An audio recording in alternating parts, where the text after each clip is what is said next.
When the result was announced last night in France, obviously the first thought you have is that this is the anti-Brexit, the anti-Trump. Some call it the revenge of the Enlightenment. France has managed to elect a very young president, 39-year-old, the youngest ever in the Fifth Republic of France since World War II. So, of course, this is a major shift from all the populist wave we have seen across Europe and elsewhere in the world. But then the second thought we had is, of course, the power of the National Front, the power of the far right-wing candidate Marine Le Pen, because she still managed to get 34% of the votes, which represents more than 10 million of French voters. And of course, we all know that Emmanuel Macron, the newly elected French president, will have to deal with this part of the population who feel hurt by globalization, who feel left out in this election.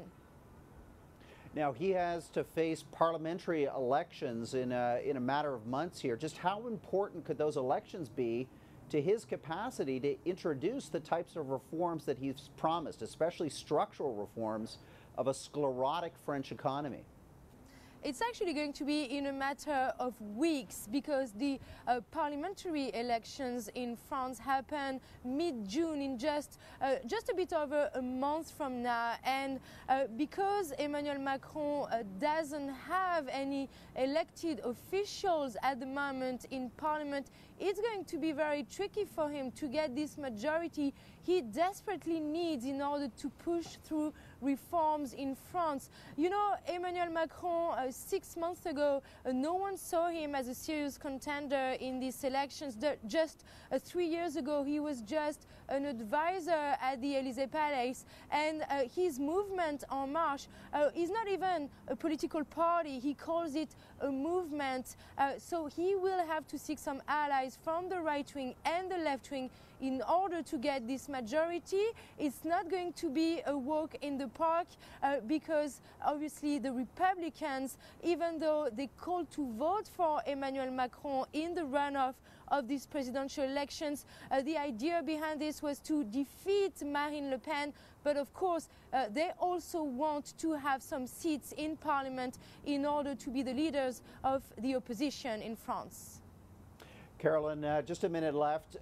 You know, many presidents, from Sarkozy to Hollande, you go through the list, they've all said that they're going to introduce these critical reforms to the French economy to free up capital, to power economic growth. They've all tried, they've all failed. Could it be different with Macron? This is actually a very interesting question, because just today, the day after his election, he hasn't even been sworn in, that we've already seen some protests around the Republic Square in central Paris. Those people who are worried about the labor reforms he's planning to carry over the summer in his first 100 days in office. So obviously the power of the trade unions in France is still there, and Emmanuel Macron will still have to face the trade unions, even though he says that he will work with them in order to add this flexibility in the labor market that France desperately needs in order to get more companies to hire and to bring the unemployment down, unemployment which is very close to 10% still in France. And that, as you mentioned, the previous President Nicolas Sarkozy or François Hollande have failed to really reverse over the past few years.